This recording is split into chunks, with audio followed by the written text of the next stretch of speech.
Good day, Crime Talk aficionados. It is January 15th of 2024. And guess what? This is outrageous that at this time, John Pryor wants to get off of Chad Daybell's case. Brian Kohberger gets another victory in court. Richard Allen wants to be moved again. He doesn't like the prison he's in. Rex Huerman has legal troubles that are going to get bigger this week. A now former police officer is charged with sexual assault. He said he didn't intentionally rape her. If something is self-defense, you stay at the scene and you call the police immediately. Let me show you an example of what the police are saying is not self-defense. And then finally, our dumb criminal of the day. Let's talk about it. Hi, lawyer.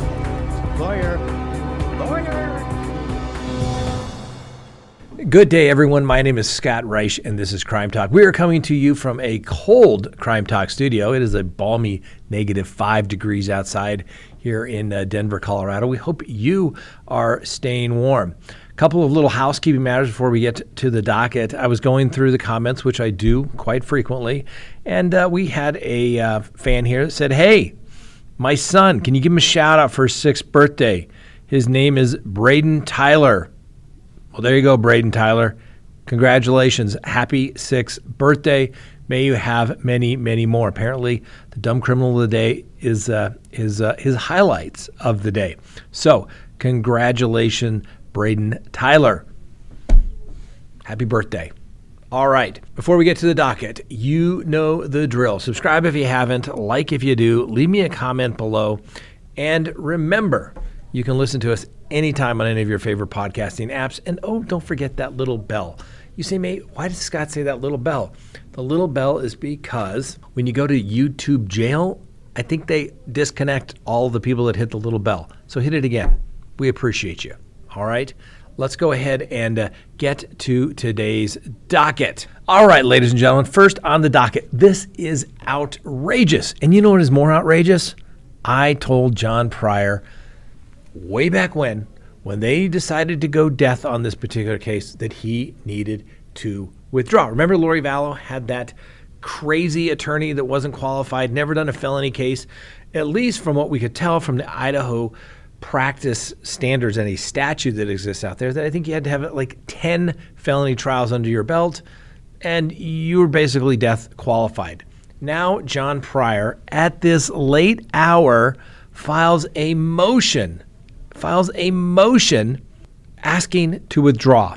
And let's just get to the actual motion itself, okay? Because I think that is most relevant. This is the motion to withdraw. Pursuant to Idaho Criminal Rules 44.1, undersigned counsel hereby moves to withdraw as counsel from this case. Since May 25th of 2021, undersigned counsel has represented Mr. Daybell in this case and the related previous case under cause number 22-20-0755. Prior to that time, in that time, undersigned counsel has undertaken a sole counsel all matters of representation, including obtaining and reviewing discovery, conducting investigation, and hiring and working with numerous experts. Mr. Daybell retained undersigned counsel with personal funds. At a hearing on January 19th of 2022, the court inquired of Mr. Daybell and declared him indigent, pursuant to Idaho Code Section 19-851. Mr. Daybell does not have the ability to pay for counsel's continued service, and Mr. Daybell seeks the appointment of 2 capital qualified attorneys to represent him in this matter. As this court is aware, this case is both extraordinarily complex, and the prosecution is seeking the death penalty, which requires counsel to essentially prepare for 2 trials.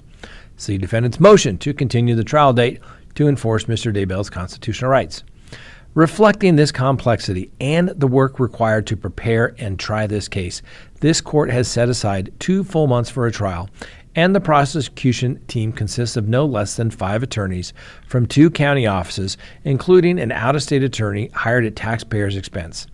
Remaining on this case would require undersigned counsel to work around the clock, more than full-time for more than 4 months, without compensation and without the assistance of any other counsel. This motion is made with Mr. Daybell's full consent. Mr. Daybell has requested from me that he be given 2 capital qualified attorneys for his trial. I have made a diligent effort to find a lawyer to assist in this matter for a significant amount of time. The attorney who I located and I agreed to try to get qualified has not yet been approved by the Public Defense Commission. The time for him to be of any assistance to me in preparing for this trial is long gone. Because Mr. Daybell is facing the death penalty and has been determined indigent, he is statutorily entitled to appointment of 2 counsel who are capital qualified at state expense.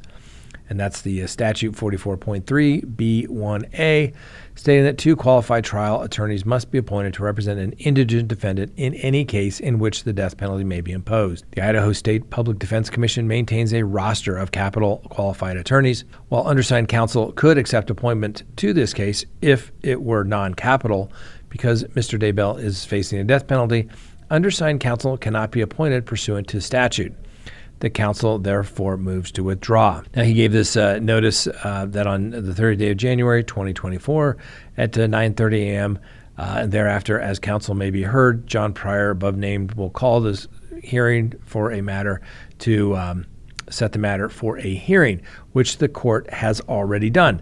And specifically what I think is interesting is that John Pryor attempted to file this under seal, and the court said, no. Because remember, everything else is a big secret. Everything else is private. But here the court said, pursuant to the Idaho Court Administrative Rule 32, the court has determined that the motion to seal is not recognized as an exempt record under the rule. Further, in reviewing the request to seal and the underlying motion to withdraw as counsel, the court finds that the interest in public disclosure predominates over any claimed privacy interest in the filed pleadings. As such, the court directs the court clerk to file the motion to seal, the motion to withdraw as counsel, and the declaration of counsel in support of a motion to seal to the record, and to publish the document in the State of Idaho Cases of Interest page. That's the judge's way of maybe a little public shame and humiliation. Now, ladies and gentlemen, when I saw this come out Friday afternoon, and I attempted, and I'm going to admit I didn't spend a ton of time on it just because I was doing other things, but we talked about this video where I say Chad Daybell has a duty to withdraw from this case if he doesn't think that he can do it.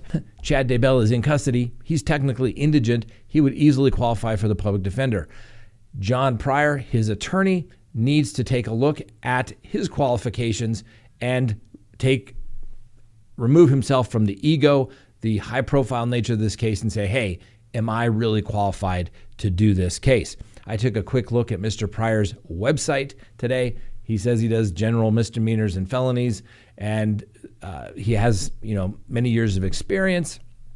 And I'm assuming he has at least 10 felony trials, which is kind of their guidelines here.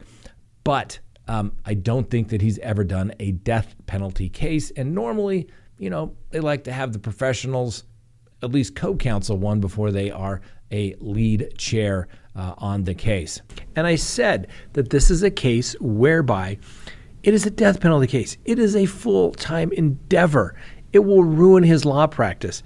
And here we are, just 3 months away from trial, and suddenly he realizes, hey, I'm not going to get paid for the next 4 months because he's got a 2-month trial, probably at least 2 months to prepare. And he basically says, I haven't been paid. Well, we know he got the house from Chad Daybell. Where's that? Has he cashed in those proceeds yet? I don't think he sold the house yet, so he's sitting on it. If I was the judge in this particular case, I would be losing my mind. My head would probably explode. This case has been going on since May of 2021, coming up on the 4-year mark, right? And we still haven't got this case to trial just yet. And now it will more than likely be delayed by yet another year because although I'm sure the judge would like to, he cannot force John Pryor into indentured servitude. But I think those monies would have run out long, long ago. Then the issue now is you have the defense counsel, Mr. Pryor, saying, I'm not even qualified. Couldn't even get on that list if I wanted to. Well, didn't you have, and like I mentioned way back when, wouldn't you have told that to the client? Hey, man, this is a death penalty case. Never done one of these. I think you need to, maybe get somebody that's at least second chaired one of these things. But he didn't do that. So we've gone through all this, and now he wants to get qualified attorneys to be on that list. We talked about this, ladies and gentlemen, years ago. Somebody's done a death penalty case. It takes up all of your time. It is a mitigation case. For them to go death, the prosecution has to feel very confident in their facts of their case. So it's mitigation to try to get it off the table. And it doesn't sound like he's done anything of this that needs to be done in a death penalty case. So the judge is in a spot. He would probably love to get this case resolved, have John Pryor go try it, single chair, go do it. But then it comes back on ineffective assistance grounds way down the road. So I hope the judge publicly admonishes and embarrasses John Pryor for this conduct. This is something that should have been done years ago. He should have withdrawn from the case. The same time the Lori Vallow's other attorney, who wasn't qualified to even do a felony case, had the court found that he was not qualified and kicked him off the case. There you go, ladies and gentlemen. Outrageous, but not surprising. What can you do? Can you imagine what Judge Boyce is saying right about now? I think he's saying, you didn't bring this motion up 2 years ago? This is going to be televised. The the hearing has already been set. January 18th at 10 a.m. We'll probably have to break away from the Traconis trial to bring this to you, because I hope that John Pryor is embarrassed. He should have known this. He should have withdrawn months ago, but I think he thought that this was for somehow he's going to make fame and fortune. Never, ever. One of Scott Reich's rules of practicing law: never, ever take a case pro bono. It's never worth whatever you think you're going to get out of it. Fame, notoriety, more cases. It doesn't happen. You have a skill and you have time. That's all attorneys have. You need to be compensated for it. And if you can't, I'm sorry, they just need to go find somebody else.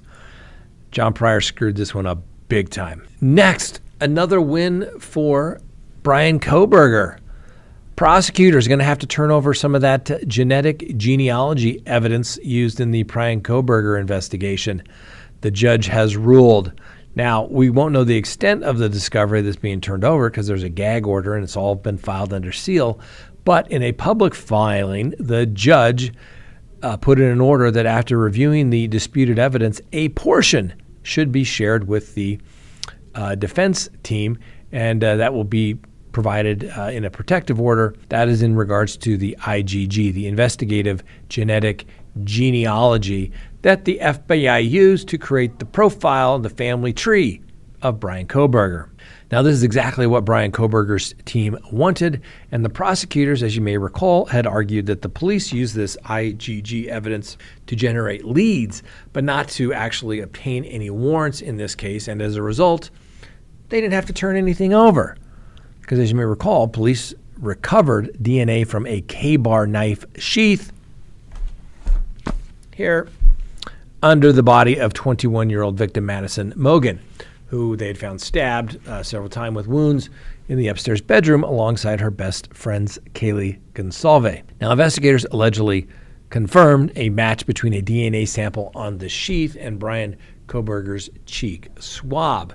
But as you may recall, they developed the profile to go back to Kohberger and put him as the suspect based upon the trash, the food that was from his parents' residence in Pennsylvania. So I said all along, the defense is probably entitled to all of that information. The fact that the judge gave a little, he should have said, give it everything. But the FBI, we weren't involved, we didn't do it. No. If you touched it, if you put your hands on it, that is potentially exculpatory. If it goes to the investigation, it has to be turned over. And yet the prosecution always fights stuff like this. They always do it. And I don't understand why. And so they had to go through all this litigation only to turn it over. It may be worth nothing to the defense, but you're the prosecution. You're supposed to be the guys in the white hats. You should say, I don't care what you ask for. I'll give it to you, and we're still going to convict your guy. But what does the prosecution do? They always play games.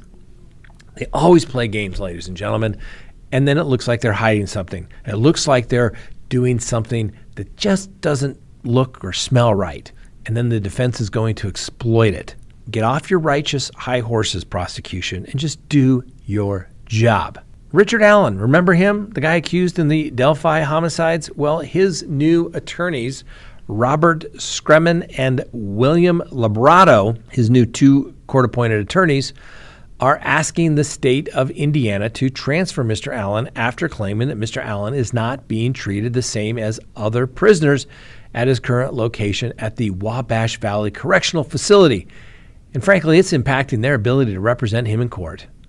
So according to the motion filed by Mr. Allen, who is obviously the suspect in the February 2017 death of Abby Williams and Libby German near the Monad High Bridge in Delphi, Indiana, he was originally moved from the Westville Correctional Facility to the Wabash Valley Correctional Facility, which is apparently in Sullivan County, somewhere back in early December of 2023. Now, in a motion to transfer filed by the attorneys, they claim that Mr. Allen is not being treated similarly to other pretrial detainees that are being held in the county jail throughout the state.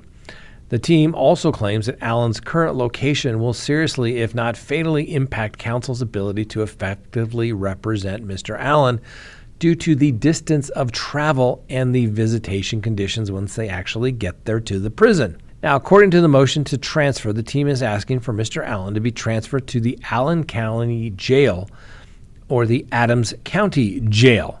Now, this is not the first time that the lawyers who have represented Mr. Allen have claimed that Mr. Allen has been treated differently than other pretrial detainees. Back in April of 2023, you may recall Allen's legal team at the time filed an emergency motion to modify the safekeeping order, claiming that he was not being treated like other detainees. After that motion was denied, the court received a letter from an inmate at the Westville Correctional Facility claiming that Allen was being abused and mistreated. In the motion filed on Friday, the attorneys for Mr. Allen said that their offices are located in Fort Wayne, which was around 106 miles to the Westville Correctional Facility, and around 233 miles to the Wabash Correctional Facility. Now, the legal team detailed multiple visits with Allen at the facility that include lengthy travel, complicated and protracted prison security procedures, and a difficult visitation conditions that they had to work in. They described that at the Westville Correctional Facility in November of 2023, that Allen was unnecessarily shackled and chained in a manner resembling Hannibal Lecter, and clearly appeared intimidated by the guards there and was hesitant to speak freely with counsel. At the Wabash Valley Correctional Facility in December, the team claims that they spoke with Allen through an iron flap meant to serve prisoners food. The documents also claimed that the visitation would be monitored by video camera.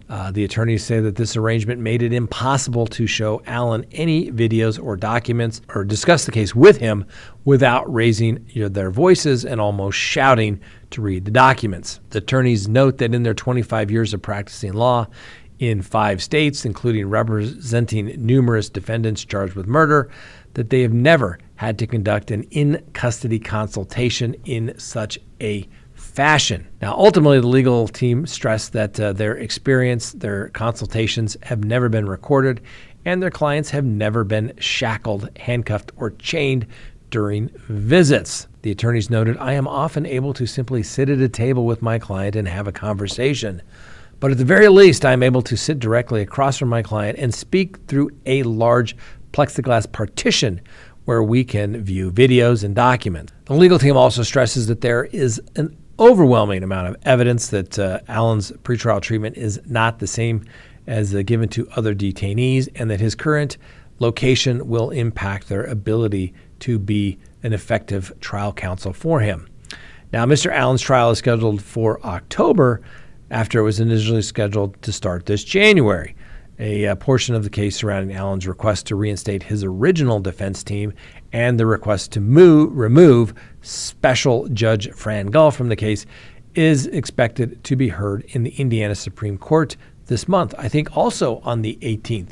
January 18th is a busy, busy day. Well, we'll bring it to you. We'll bring you all the information, ladies and gentlemen.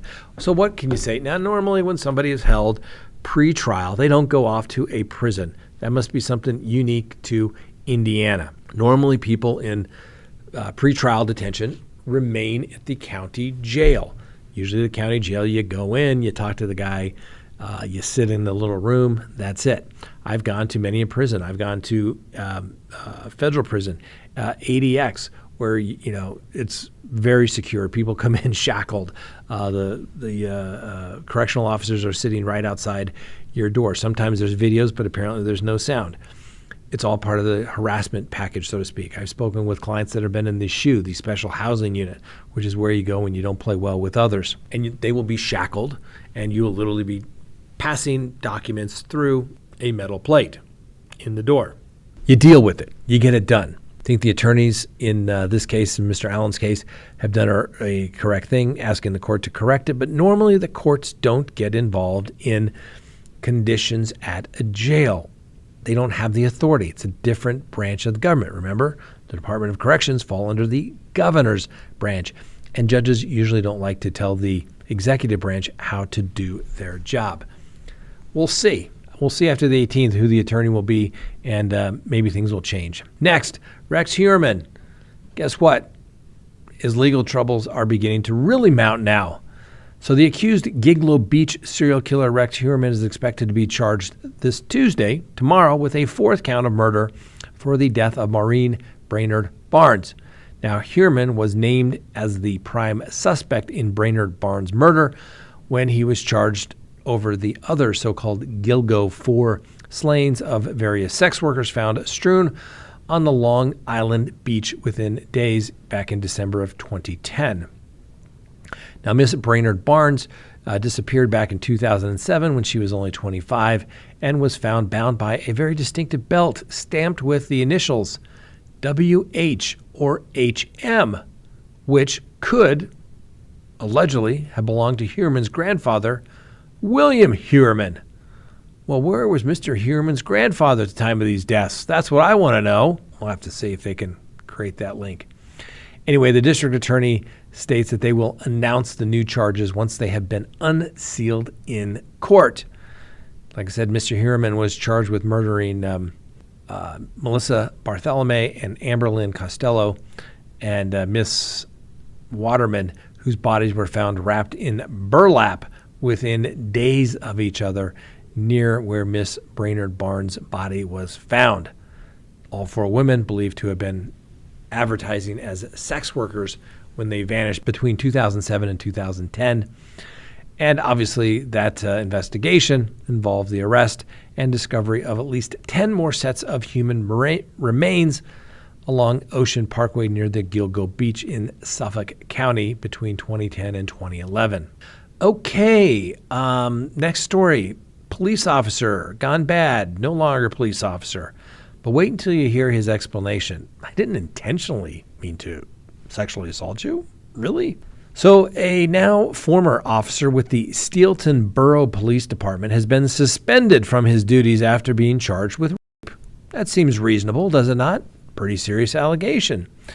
Now, according to the arrest affidavit and the charges filed by the state police in Likens, Justin Hain of Likens allegedly raped the woman as she was feeding her child on January 10th. Now, Hain has been with the police department less than 2 months, and the DA noted, in any field, there are going to be people who commit grievous offenses.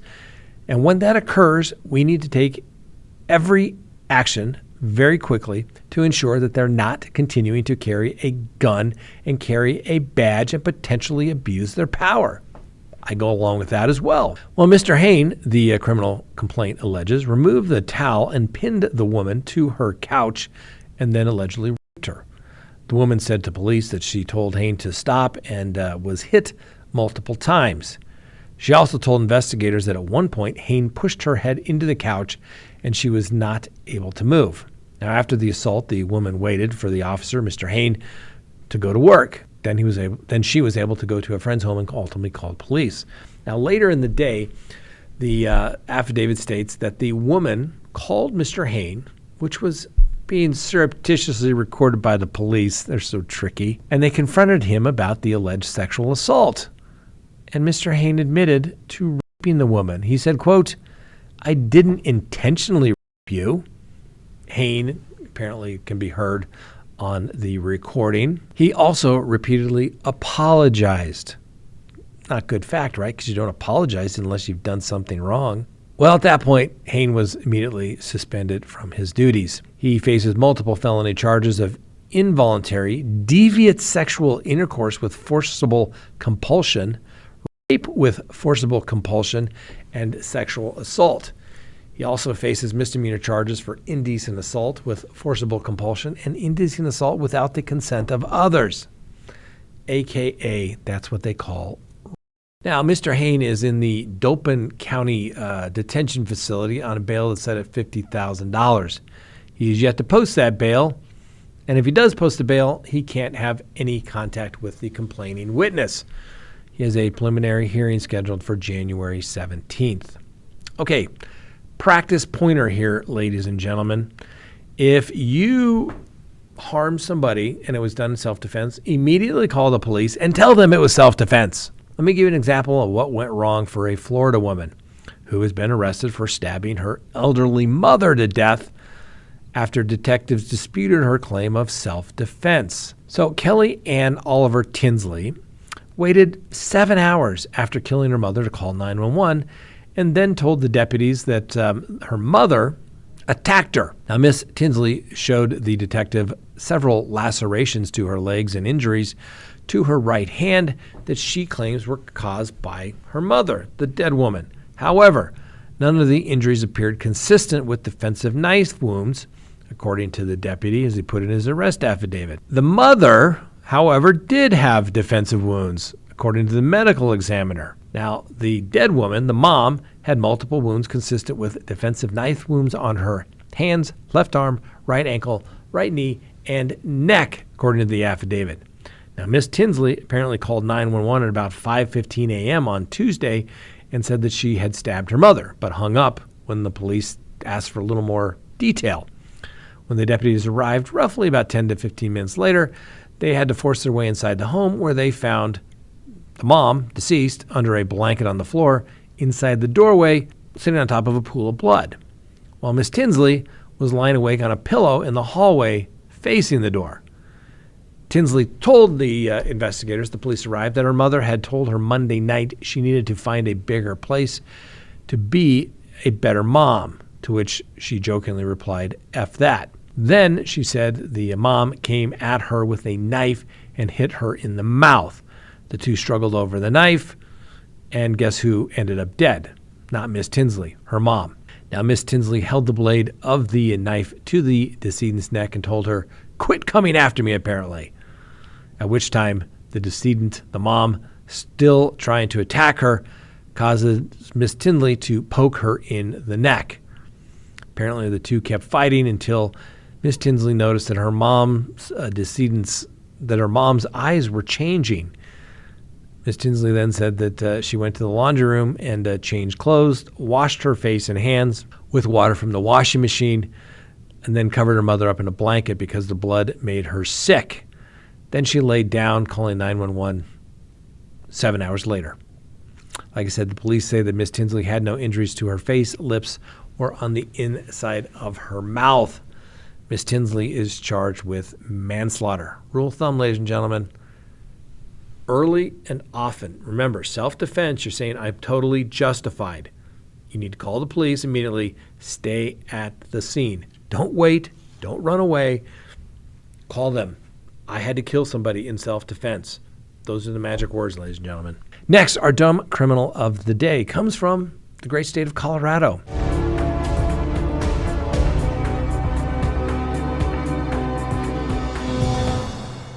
Now, we brought you this, but now we've got some pictures. So this guy was apparently caught carrying thousands of dollars of stolen merchandise, walked right into the police hands after he was caught trying to catch his Uber. Yep, that was his getaway car. Well, the burglar was ransacking a plumbing store in a Denver suburb here, which is called Wheatridge, where the Uber driver was scheduled there to pick him up. Now, the store owner had called 911 after noticing a hole cut in the business fencing and caught surveillance footage of the thief inside the store. When the Wheatridge police arrived at the scene, they discovered the Uber driver waiting nearby. He told the police his passenger, Jose, was headed right for the car. "Are you looking for an Uber?" An officer can be heard asking the suspect in the body cam footage shared by the police department. Yep. The man, wearing a hood on his black sweatshirt, up and pulled down his little scarf, shoots his gaze sideways as he hides his hands inside his pocket. No Uber here. He then gives the officers the fake name of Raul as he takes several steps backwards away from the police. Well, the officers grab him and to assure that he's not trying to make a quick getaway. Jose then doubles down on his innocence and claims he is simply on his way to his mother's house. Right? If you can't trust a man walking in the middle of the night to his mother's house, who can you trust? When told that he matched the description of a thief, he maintains he's not the man they're looking for, despite not carrying any identification to prove that he is in fact Raul. Well, needless to say, the officers opened up the backpack, I'm sure for officer safety reasons. And what do they find? Yeah, you can hear them saying this backpack is full of Milwaukee tools. Yep, that's what was missing. Inside, the cops found more than $8,600 worth of electric tools. Needless to say, Jose, or Raul, whatever you prefer, was taken into custody to confirm his real identity. And guess what? Rule of thumb, don't have the Uber driver pick you up at the crime scene. There you go, ladies and gentlemen. Hey, I got even a better one. Don't take other people's stuff. So the man actually did turn out to be Jose, and he has a bunch of other charges. But don't worry, he has given a $2,000 bond, and he has been released. I'm sure out going to mom's house in the middle of the night, looking for more tools to hire his attorney. All right, let me know what you think of John Pryor and all the other stories that we covered today. All right, thanks for watching. We'll see you next time, ladies and gentlemen. Have a great day, and remember, the Constitution matters.